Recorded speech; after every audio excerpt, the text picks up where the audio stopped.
चलिए यहाँ पर जो है अब हमें स्पेक्ट्रम की बात करनी है। स्पेक्ट्रम किसका होता है? स्पेक्ट्रम का मतलब होता है collection of several light radiations या इलेक्ट्रोमैग्नेटिक रेडिएशंस, तो इनके सबके कलेक्शन होता है। अब जो इलेक्ट्रोमैग्नेटिक रेडिएशंस होते हैं वो वेव की फॉर्म में होते हैं। तो सबसे पहले हमको वेव के बारे में पढ़ना होगा।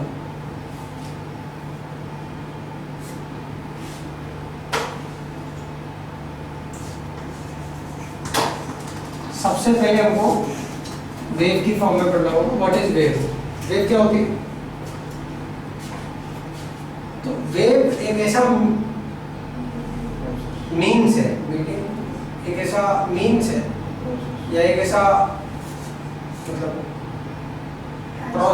ट्रांसफॉर्मेशन है या एक ऐसा वेव फॉर्म है एनर्जी का, इसे बोलना वेव फॉर्म ऑफ एनर्जी, जिससे हम एनर्जी को एक प्लेस से दूसरे प्लेस तक लेके जाते हैं without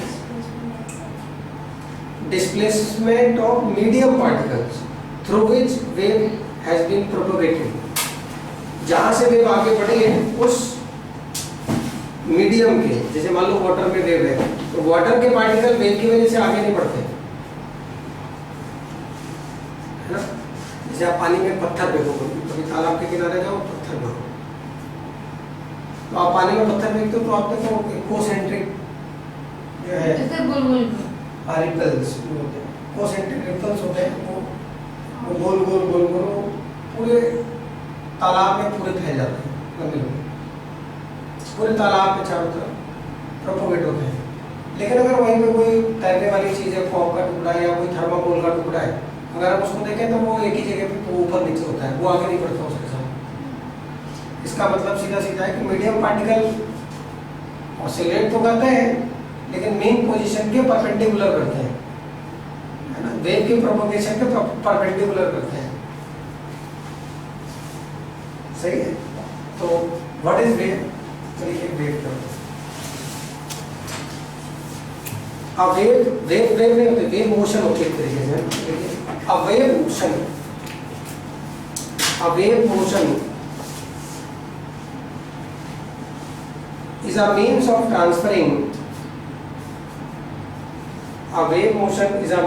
transferring energy from one point to another point without any actual transportation of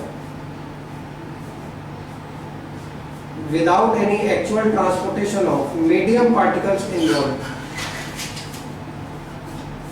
Without any actual transportation of medium particles involved.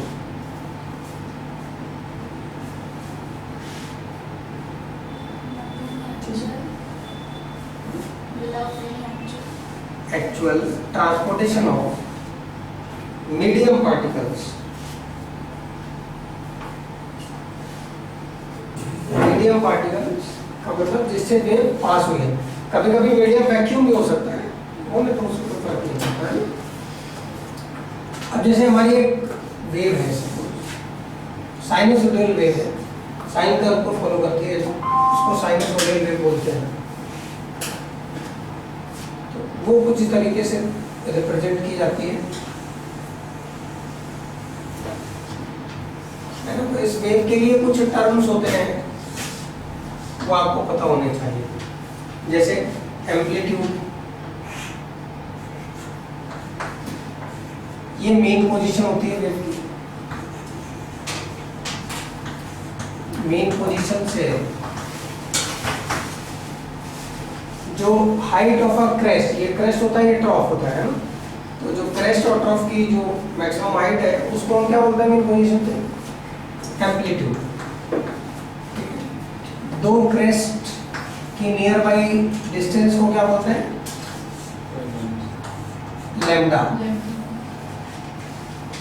जो दो क्रेस्ट की नियर बाई डिस्टेंस होती है, जो सबसे नियरेस्ट दो क्रेस्ट होते हैं या दो ट्रॉफ होते हैं, उसको वेवलेंथ बोलते हैं, लैम्डा। 1 सेकंड में जितने ऑसिलेशन होते हैं, एक ऑसिलेशन यहाँ से यहाँ तक है, यहाँ से यहाँ तक, वन ऑसिलेशन, पहले ऊपर जाता है फिर नीचे आता है, मतलब जहाँ से चला वहीं तक पहुँचना चाहिए, है ना। तो this is known as one oscillation. तो 1 सेकंड में जितने इस तरीके के ऑसिलेशन किए जाते हैं उसको फ्रीक्वेंसी बोलते हैं। सर तो यहाँ पे भी तो पहुँच रहा है। नहीं बेटा, यहाँ पर क्या है कि यहाँ से ऊपर की तरफ जा रहा था ये, लेकिन यहाँ पर जब आया है तो है तो इसी पोजीशन पे, लेकिन ये नीचे की तरफ जा रहा है ना। तो हमें सेम पोजीशन पे देखना है कि जब ये ऊपर ही की तरफ जाए तो वो वहाँ से वहाँ तक की डिस्टेंस होती है, उसको वन ऑसिलेशन बोलते हैं, ठीक है। बाकी फिजिक्स में आगे सिंपल हार्मोनिक मोशन वगैरह पढ़ेंगे तो उसमें और बात क्लियर होगी। फिर फिजिक्स में वेव भी पढ़नी, उसमें भी और बात क्लियर होगी। तो बातें तो धीरे धीरे क्लियर होगी एकदम से कम।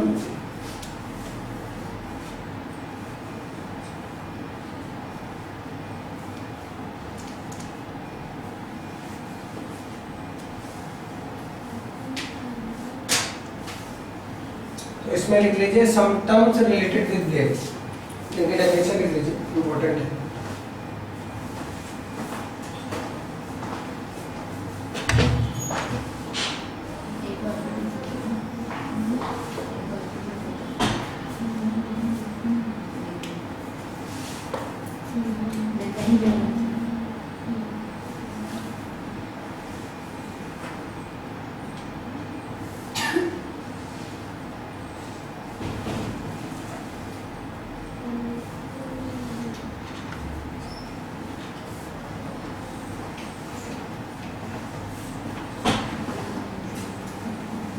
Some terms related with wave, सब जगह इस्तेमाल होता है, चाहे कोई सी भी वेव में। वेव भी दो तरीके के, matter waves and electromagnetic waves, है ना।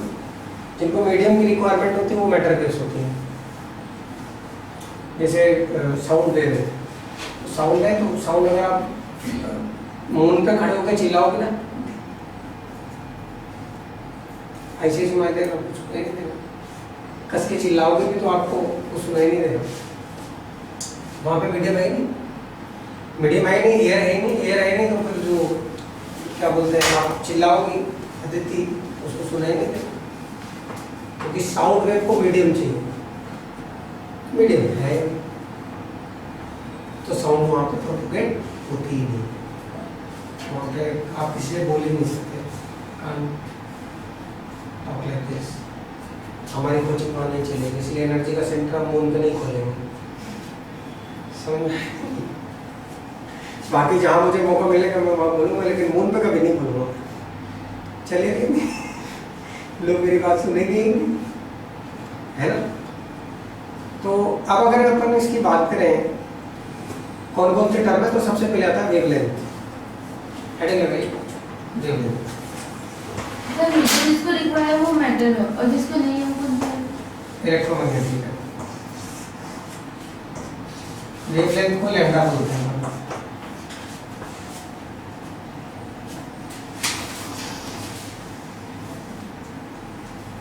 इसमें लिखिएगा it is the distance between two adjacent crest.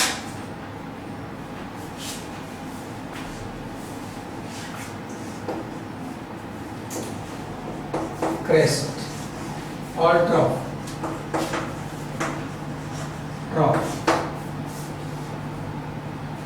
it is the distance between two adjacent crest or two adjacent trough.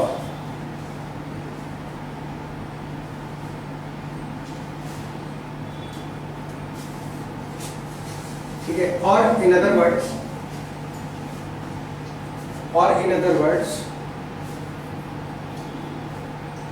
it is the distance between two similar neighboring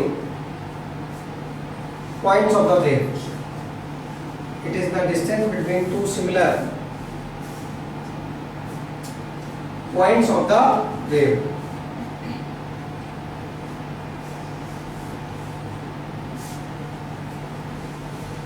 फिर next आता है इसमें amplitude.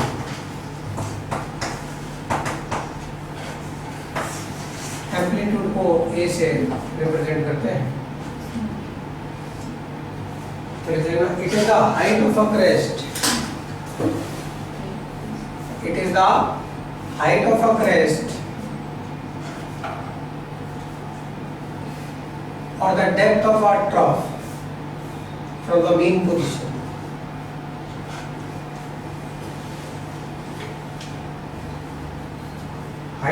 rest or the depth of a trough from the mean position of the wave. यानी maximum vertical displacement, maximum, that is maximum vertical displacement.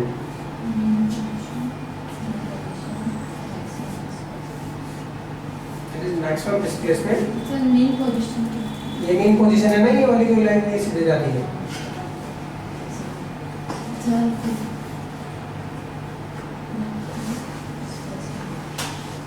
Next आता है frequency.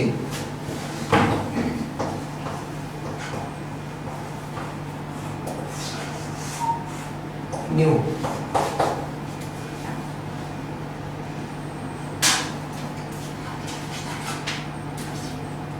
ये क्या होती है? It is the number of oscillation made by a wave per second.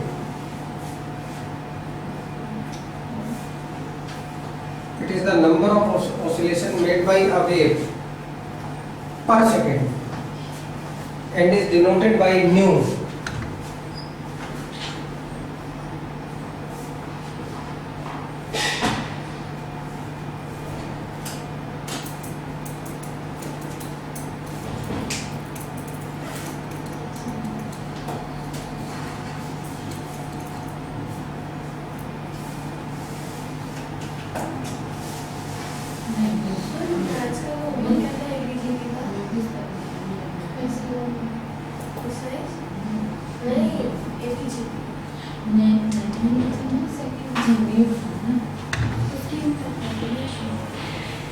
ये जो sign है ये ग्रीक अल्फाबेट न्यू का है. It is denoted by new.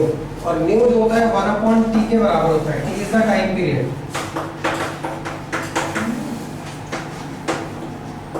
Time period क्या होता है? वन ऑसिलेशन में जितना टाइम लगता है, यहाँ से यहाँ तक जाने में जितना टाइम लगता है उसको टाइम पीरियड बोलते हैं. ठीक है. फ्रीक्वेंसी 1/t के बराबर होती है. Time period next is the time for one complete oscillation. Time period t. It is the time for one complete oscillation of the wave.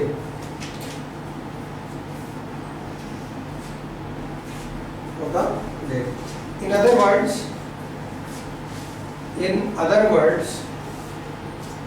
it is the time taken for a wave. It is the time taken for a wave to travel. Time taken for a wave to travel a distance. Travel a distance equal to one wavelength.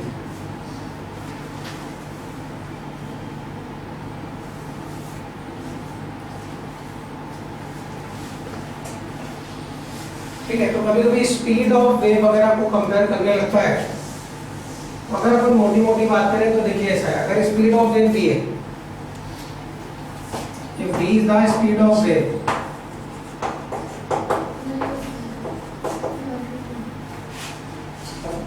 अगर v हमारी speed of wave है, तो अगर हम देखें तो t किसके बराबर होगा?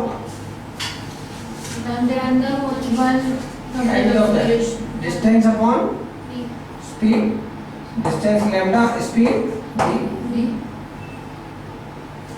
तो फ्रीक्वेंसी और स्पीड और टाइम पीरियड और वेलोसिटी में एक रिलेशनशिप यहाँ से निकाला जा सकता है. सीधा सीधा रिलेशनशिप है. टी की जगह रख दो लैम्डा अपॉन बी.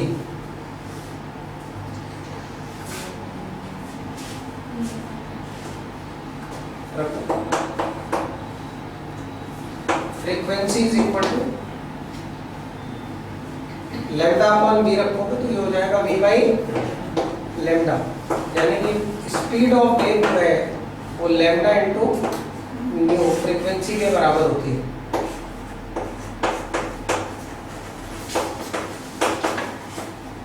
यहाँ से एक बहुत मजेदार रिलेशनशिप है कि लैम्डा और न्यू, इलेक्ट्रोमैग्नेटिक वेव जो है वो स्पीड ऑफ लाइट से चलती है। तो electromagnetic wave speed of light से चलते हैं वैक्यूम में, ठीक है ना।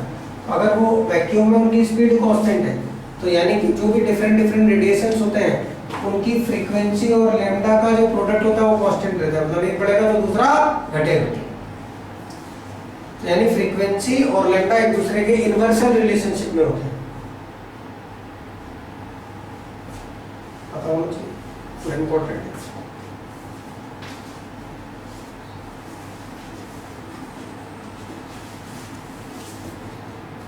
एक और आता है इसमें वेव नंबर।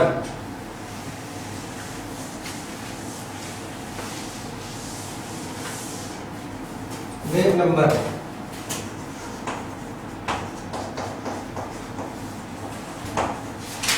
न्यू बार ऐसे लिखते हैं।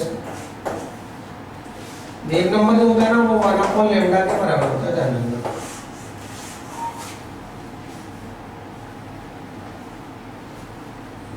Reciprocal of wavelength is known as wave number.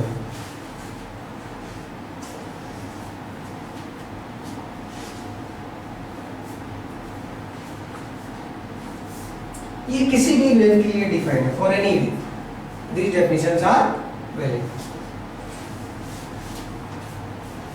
Sir wave number क्या काम है? कभी कभी पूछ देता है क्वेश्चन में what is the wave number of this radiation, तो वो 1/λ के बराबर होता है, बस इतना ध्यान रखना। अब इसका सिग्निफिकेंस तो इससे लगाया जा सकता है कि वो फ्रीक्वेंसी के डायरेक्टली प्रोपोर्शनल होता है, ऐसा मतलब।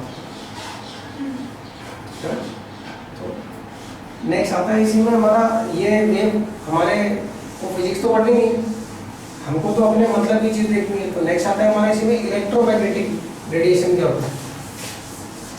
तो भी आपको बताया था ना, ये एटम जो भी रेडिएट करता है कुछ भी, तो वो in the form of electromagnetic radiation करता है कि नहीं। वो in the form of electromagnetic radiation करता है। तो वो जो इलेक्ट्रोमैग्नेटिक रेडिएशन होता है वो क्या होता है, व्हाट इज इलेक्ट्रोमैग्नेटिक रेडिएशन, वो चीज आपको क्या करनी है, देखनी। तो हेडिंग लगाइए इलेक्ट्रो मैग्नेटिक रेडिएशन। इसमें लिखिए इलेक्ट्रोमैग्नेटिक रेडिएशन, जैसे नाम है ना इलेक्ट्रोमैग्नेटिक रेडिएशन। एक्चुअली में इसमें दो वेव साइमल्टेनियसली चलती हैं, एक इलेक्ट्रिक फील्ड कंपोनेंट की वजह से होती है और दूसरी मैग्नेटिक फील्ड कंपोनेंट की वजह से होती है। दोनों एक दूसरे के perpendicular and perpendicular to the propagation of wave. इस तरीके से कुछ अरेंजमेंट होता है। तो लिख लो इसको, electromagnetic radiations are those radiations, EM radiation लिख लेना पूरा, क्या EM radiation, EM radiations are those radiations which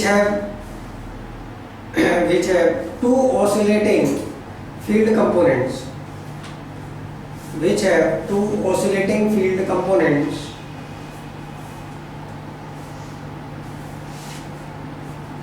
bracket में लिखना, one is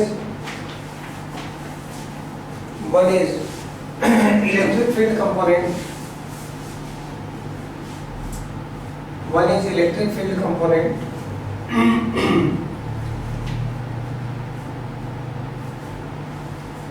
और second is equal to another is magnetic field component.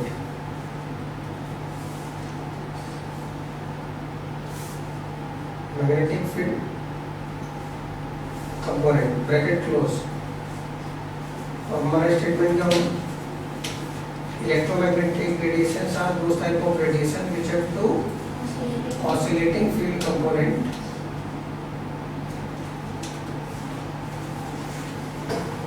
which are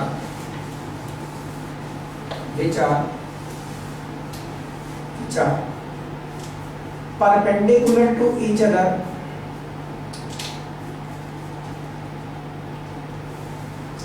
which are perpendicular to each other and which are perpendicular to each other and perpendicular to the which are perpendicular to each other and perpendicular to the direction of propagation of wave.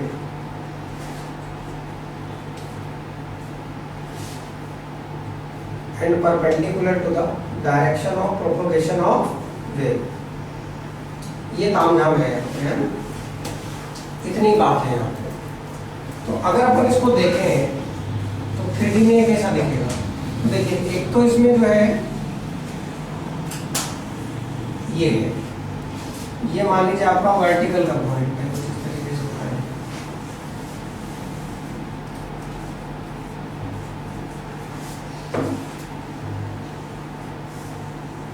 एक तो ये है,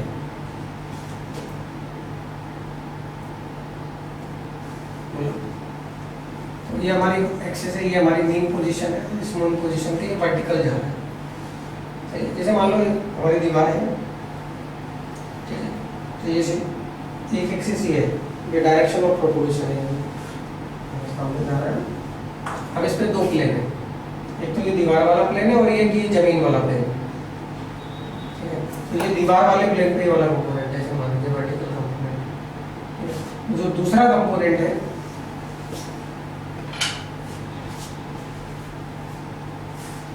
वो इसके perpendicular है, यूं है।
तो ये दूसरे के परपेंडिकुलर दिख रहे होंगे आपको, दिख रहे हैं कि नहीं? तो ये वाला हमारा अगर मान लीजिए इलेक्ट्रिक फील्ड कंपोनेंट है,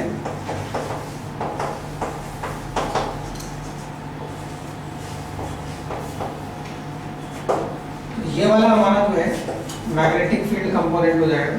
समझो, मैग्नेटिक फील्ड कंपोनेंट, ये इलेक्ट्रिक फील्ड कंपोनेंट है और ये हमारा मैग्नेटिक फील्ड कंपोनेंट है।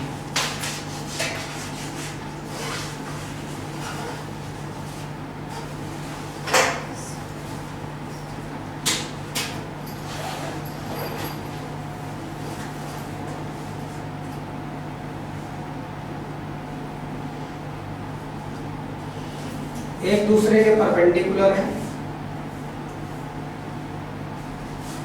और perpendicular to the propagation of wave भी है।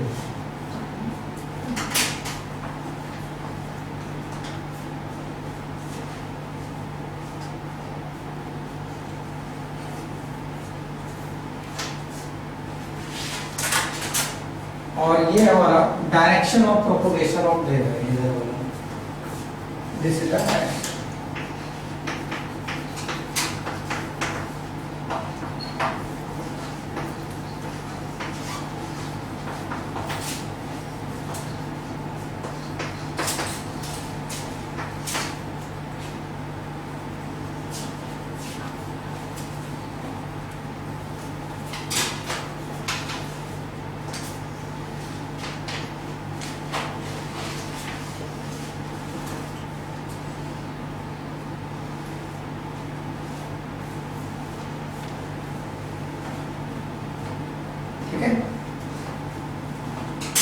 अब एक मजे की बात यह है कि इलेक्ट्रोमैग्नेटिक जो वेव्स होती है ना, इनको किसी मीडियम की रिक्वायरमेंट नहीं होती अपने प्रोपोगेशन के लिए।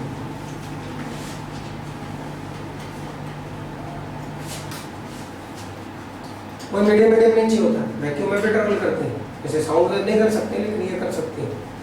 मैटर वेव जो होते हैं वो वैक्यूम में ट्रेवल नहीं करते हैं, इलेक्ट्रोमैग्नेटिक वेव करते हैं। तो पॉइंट बना के लिख लीजिएगा, electromagnetic radiation do not require any medium for its propagation.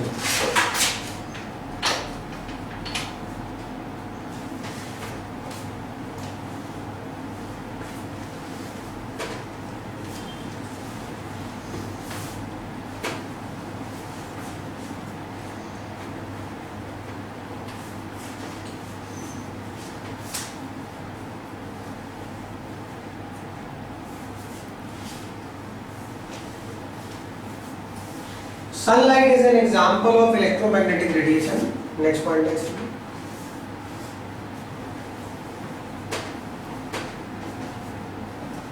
Sunlight is an example of electromagnetic radiation.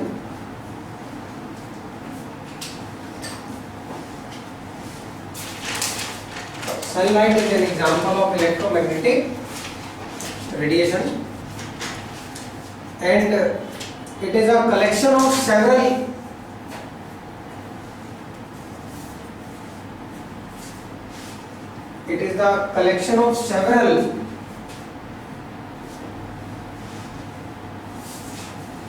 Electromagnetic radiation. मतलब सनलाइट केवल एक रेडिएशन नहीं होता है, कई सारे इलेक्ट्रोमैग्नेटिक रेडिएशन के कलेक्शन होता है। विब ग्योर आपने पढ़ा होगा पुरानी क्लास में, विब ग्योर वायलेट से लेके रेड तक, वायलेट, इंडिगो, ब्लू, तो विब ग्योर पढ़ा होगा, मैं उसको भी पढ़ रहा हूँ। तो एक्चुअली में हम सनलाइट में इंटरेस्टेड नहीं, हम उसके स्पेक्ट्रम में इंटरेस्टेड हैं। स्पेक्ट्रम क्या होता है? तो स्पेक्ट्रम हमेशा कलेक्शन ऑफ सेवरल वेवलेंथ्स को स्पेक्ट्रम बोला जाता है। क्या? हाँ, देखिए स्पेक्ट्रम क्या होता है। अब वो जरूरी नहीं है कि वो स्पेक्ट्रम जो है वो कलेक्शन हो और उसमें हर तरीके की लाइन हो, उससे मतलब नहीं होता। दो लाइन भी है तो वो भी तो कलेक्शन है। लाइन का मतलब दो टाइप के रेडिएशन है तो वो भी तो एक कलेक्शन ही है। क्या है वो? कलेक्शन। तो यहाँ पर जो है अगर हम बात करें मुद्दे की, तो स्पेक्ट्रम क्या होता है? Spectrum is the collection of several wavelengths. Spectrum is the collection of several wavelengths.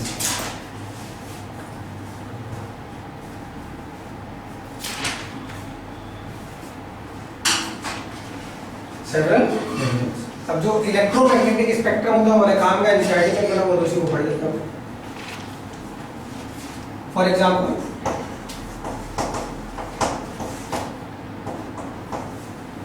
Electro magnetic spectrum.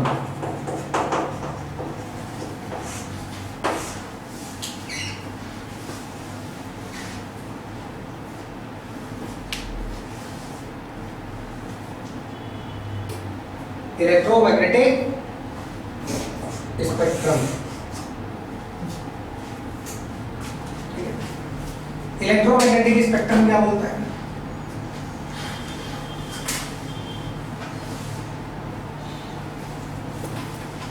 जितने भी इलेक्ट्रोमैग्नेटिक रेडिएशन है इन सबके कलेक्शन को इलेक्ट्रोमैग्नेटिक स्पेक्ट्रम बोलते हैं। ठीक है, देखो the collection of all type of electromagnetic radiation is known as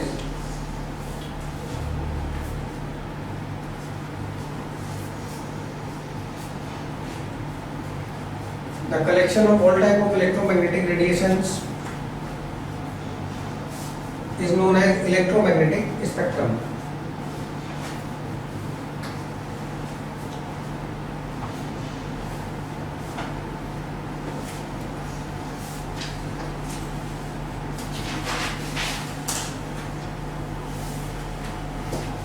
Is known as electromagnetic spectrum. ठीक है। अब क्या होता है, तो देखिए गामा रेडिएशन से स्टार्ट होता है। गामा रेडिएशन सबसे खतरनाक रेडिएशन होते हैं जो कि न्यूक्लियर इंटीग्रेशन से निकलते हैं, गामा। फिर गामा के बाद हमारा जो है एक्स रेज आता है, ये भी बहुत खतरनाक होते हैं हमारे लिए। फिर एक्स रेज के बाद हमारा यूवी रीजन आता है, यूवी के बाद विजिबल रीजन आता है, विजिबल में भी ग्योर आता है ना, यहाँ से स्टार्ट होता है फिर ग्योर, है ना। विजिबल के बाद हमारा जो है इंफ्रारेड आता है, आईआर। इंफ्रारेड के बाद हमारा जो है माइक्रोवेव और फिर रेडियो वेव्स।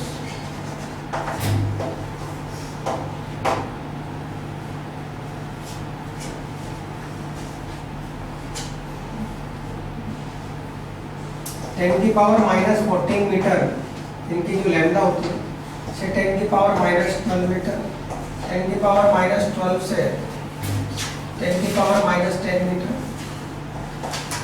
10⁻⁻10 से 10⁻⁻8 मीटर, -8 से -6 मीटर, -4 मीटर, -2 मीटर और 10⁻10 मीटर तक जाती है। लैम्डा जो है ये मीटर में है, ये एक रेंज है रेडिएशन की। आपको पता होगा जो विजिबल रेडिएशन है 3600 एंगस्ट्रॉम से लेके 7200 एंगस्ट्रॉम तक होता है, इसका आइडिया होना चाहिए।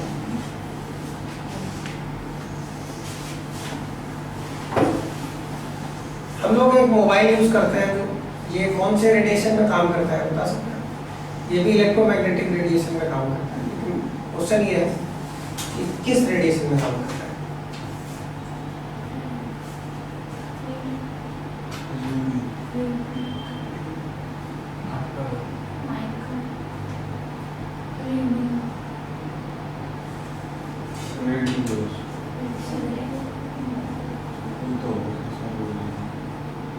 इतने सारे नहीं है, कोई तो होगा ही।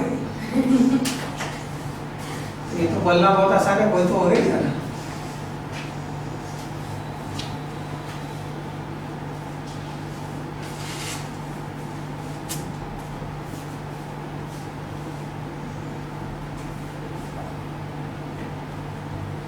और रेडियो वेव्स तो 10⁻10 मीटर की वेवलेंथ की होती है। इतनी बड़ी बड़ी रेडियो वेव्स होती हैं कि पूरे पूरे प्लेनेट को पार करके निकल, मतलब ऊपर से निकल जाती होंगी।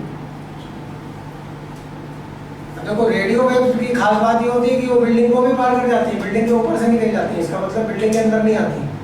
तो कभी कभी जो है आप देखो रेडियो आपके बिल्डिंग के अंदर नहीं बजता है, कुछ कुछ ऐसे चैनल होते हैं जो बिल्डिंग के अंदर नहीं बजते।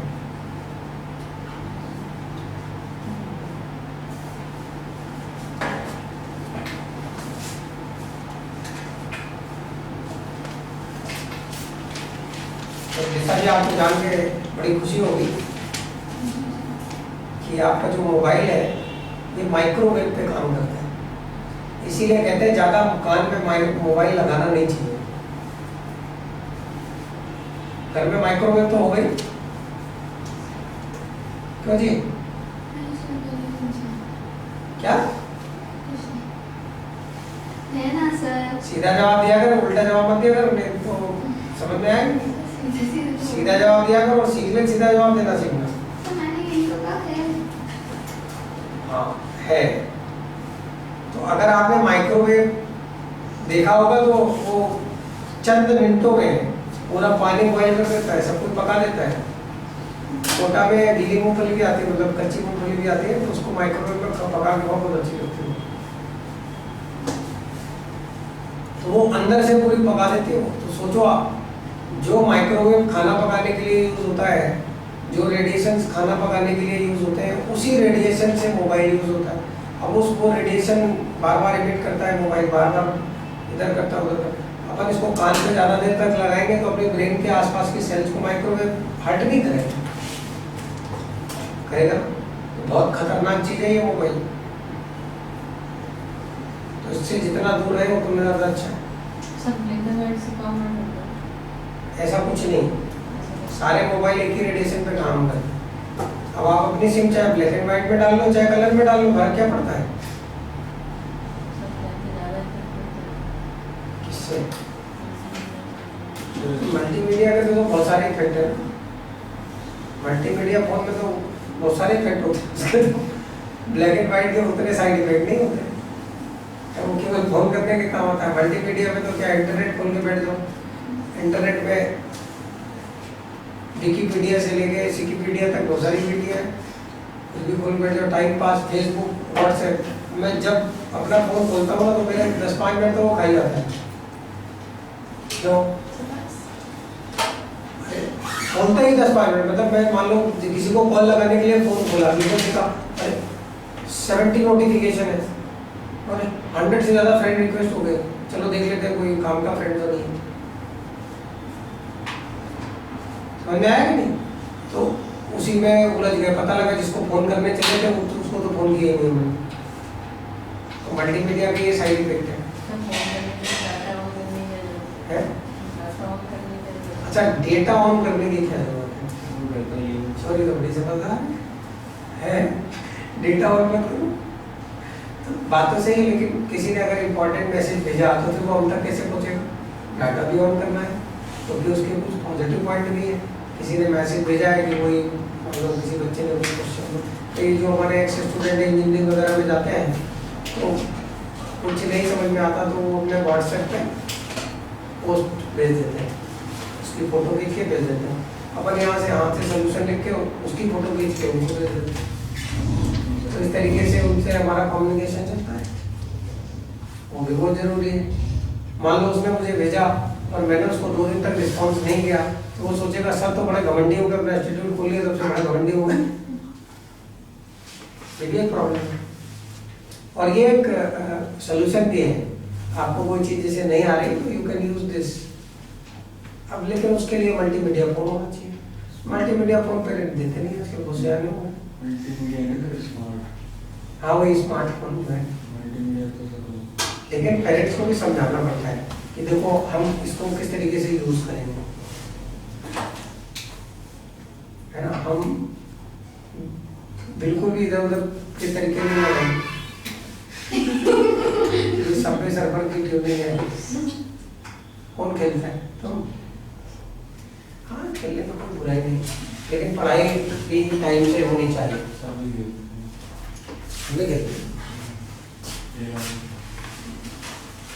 लेकिन पढ़ाई भी टाइम से होनी चाहिए। तो ये हमारा स्पेक्ट्रम है, क्या है?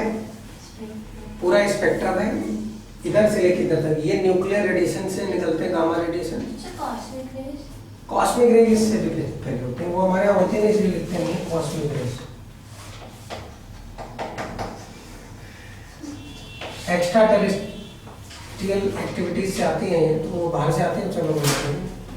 हमारे अर्थ में तो ऐसे नहीं होते, तो कॉस्मिक रेज 10⁻16 में आते हैं, वो और ज़्यादा खतरनाक होती है। तो उसमें एनसीईआरटी में कॉस्मिक रेज बना रखी है नहीं? कोई बात नहीं।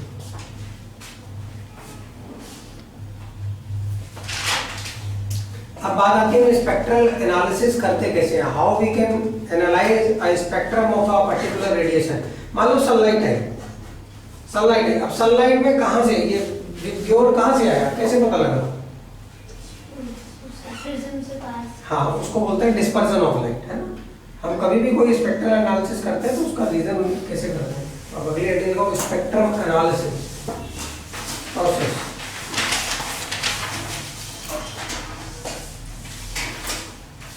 स्पेक्ट्रम एनालिसिस प्रोसेस, ये बहुत इंपॉर्टेंट है समझने के लिए। न्यूमेरिकल तो इसके बहुत आसान होते हैं, लेकिन ये अंडरस्टैंडिंग ऑफ एटम के लिए बड़ा इंपॉर्टेंट है कि कैसे स्पेक्ट्रम निकाला जाता है। स्पेक्ट्रम एनालिसिस प्रोसेस, तो देखिए अपन इसमें ज़्यादा कुछ लिखाने में इंटरेस्टेड नहीं है, समझ लीजिए कैसे करते हैं, है ना। तो हमारी यहाँ पर कोई रेडिएशन है। अब ये रेडिएशन जो है कहीं से भी आ सकता है, ये सनलाइट हो सकती है, ये रेडिएशन किसी एटम से निकला हुआ रेडिएशन भी हो सकता है, ये कुछ भी हो सकता है, एनीथिंग। सही है। इस रेडिएशन को हम एक प्रिज्म से पास करते हैं, किससे? इस रेडिएशन को हम एक प्रिज्म से पास करते हैं और वो प्रिज्म जो है वो लाइट को डिस्पर्स कर देता है। जैसे मान लो सनलाइट डाली हमने, तो ये इसको डिस्पर्स कर देता है। ये हर कलर की लाइट को अलग अलग एंगल से डिफ्लेक्ट करता है या डिस्पर्स करता है। तो हर कलर की लाइट को अलग अलग एंगल से डिस्पर्स करेगा। ये आपका जो है एक स्क्रीन है। स्क्रीन क्या होती है?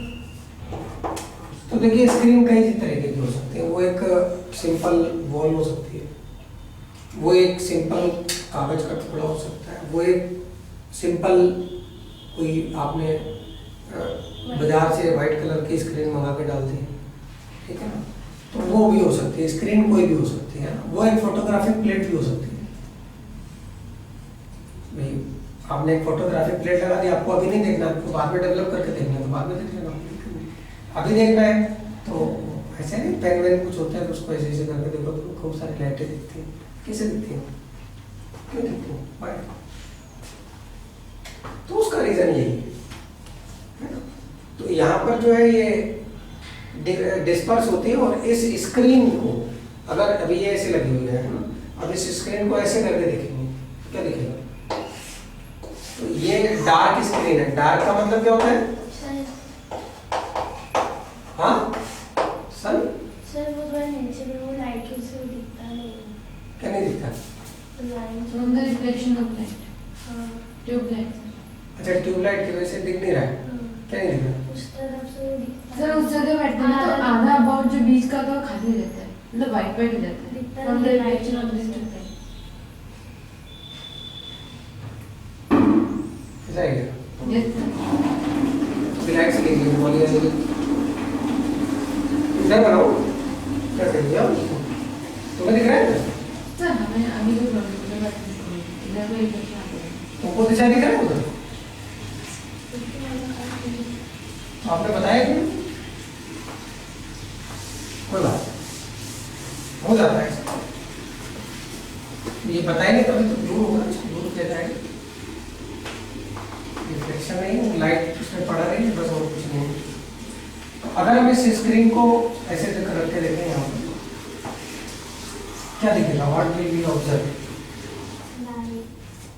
तो यहाँ पर हमें क्या है कि बहुत सारी लाइंस जो है क्लोजली स्पेस, अब सनलाइट तो कॉन्टिन्यूस स्पेक्ट्रम वाली होती है ना।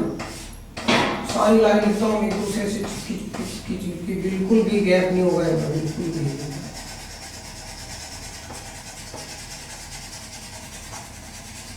लेकिन एक रेंज तक, हर जगह नहीं। तो ये हमारी डार्क स्क्रीन है, यानी डार्क बैकग्राउंड में, डार्क बैकग्राउंड पे ब्राइट स्पेक्ट्रम मिलेगा।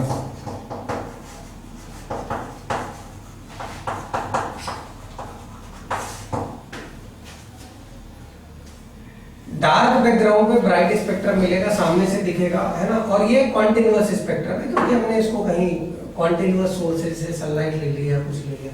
सनलाइट में सारे कलर्स एक दूसरे से मर्ज करते हुए दिखते हैं कि नहीं? तो ऐसे स्पेक्ट्रम को कॉन्टिन्यूअस स्पेक्ट्रम बोलते हैं, जहां पर एक पर्टिकुलर लाइन आई, फिर 2-4-500 एंगस्ट्रॉम के बाद दूसरी लाइन आ गई, तो उसको डिसकॉन्टिन्यूअस स्पेक्ट्रम बोलते हैं। हालांकि दोनों ही स्पेक्ट्रम एक ही तरीके से एनालिसिस किए जाते हैं। बात समझ गए? तो this is the process of spectrum analysis. इस तरीके से हम स्पेक्ट्रम एनालिसिस करते हैं, सिंपल। अब आती है बात क्लासिफिकेशन ऑफ स्पेक्ट्रम की।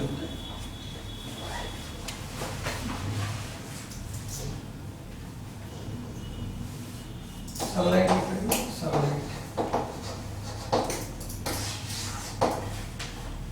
वो सामने वाली ट्यूबलाइट जलती तब भी इधर नहीं दिखता है।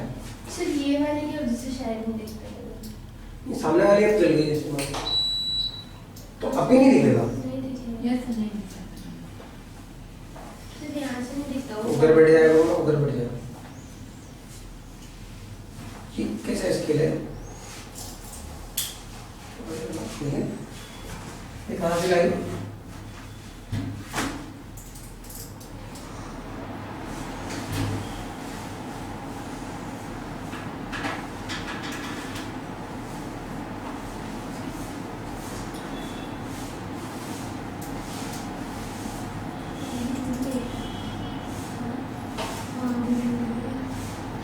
टूट भी गई है।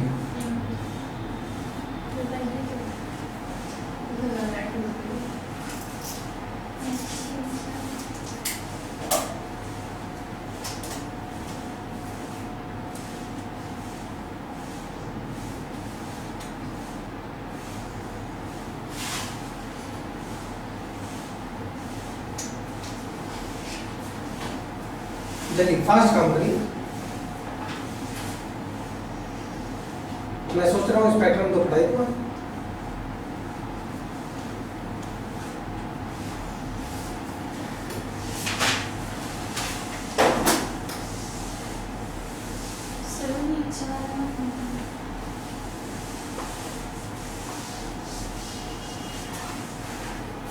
नेक्स्ट बेटा इसी में आता है classification of spectrum. Classification of spectrum.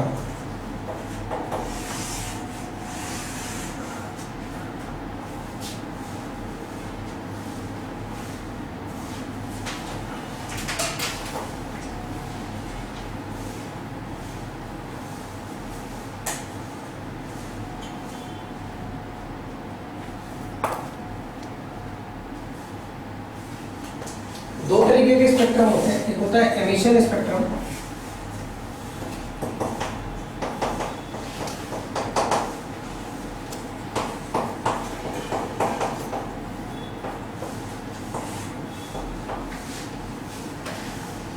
और दूसरा होता है एब्जॉर्प्शन स्पेक्ट्रम।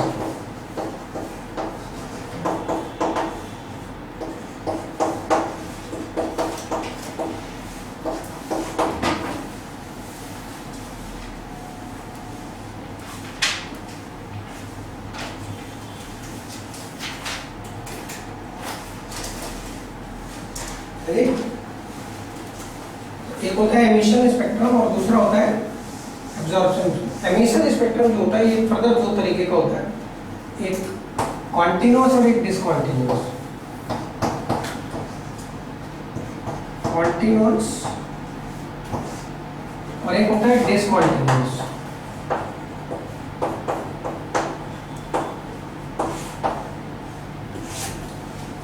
और जो एब्जॉर्प्शन स्पेक्ट्रम होता है ये हमेशा डिसकंटिन्यूअस होता है, ठीक है। तो डिसकंटिन्यूअस वाले होते हैं वो दो तरीके के होते हैं, दोनों के लिए एक होता है लाइन और एक होता है बैंड।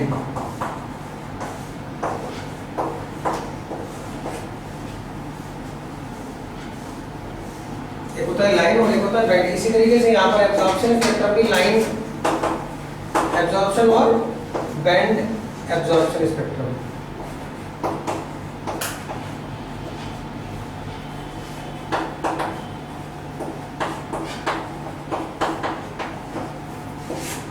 और band spectrum, band absorption spectrum दोनों हैं। आपको पता है ये सारे स्पेक्ट्रम एक ही एक्सपेरिमेंट के आउटकम है, लेकिन इनका पैटर्न अलग है। ऑल दीज एक्सपेरिमेंट मतलब all these spectrums are outcome of same experiment but their pattern is different, ये अलग अलग है।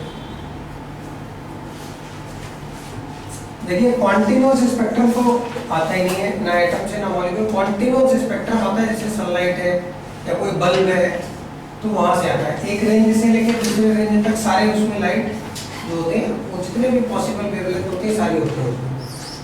तो जो मैंने पीछे वो डिस्पर्सन कराया था और जो एक स्पेक्ट्रम बनाया था that one is continuous spectrum. तो कॉन्टिन्यूअस स्पेक्ट्रम तो पढ़ने एमिशन स्पेक्ट्रम है, क्योंकि लाइट तो कहीं से एमिट होकर आएगी, तो लाइट कहीं से एमिट होगी तो उसका स्पेक्ट्रम आप निकालेंगे, उसको प्रिज्म से पास करा के एक फिल्म पे स्पेक्ट्रम देखेंगे, तो वो जो है वो कॉन्टिन्यूअस एमिशन स्पेक्ट्रम होगा, ठीक है। और बाकी हम आपको सारे स्पेक्ट्रम समझाने वाले हैं, वो अपन देख लेते हैं, ठीक है।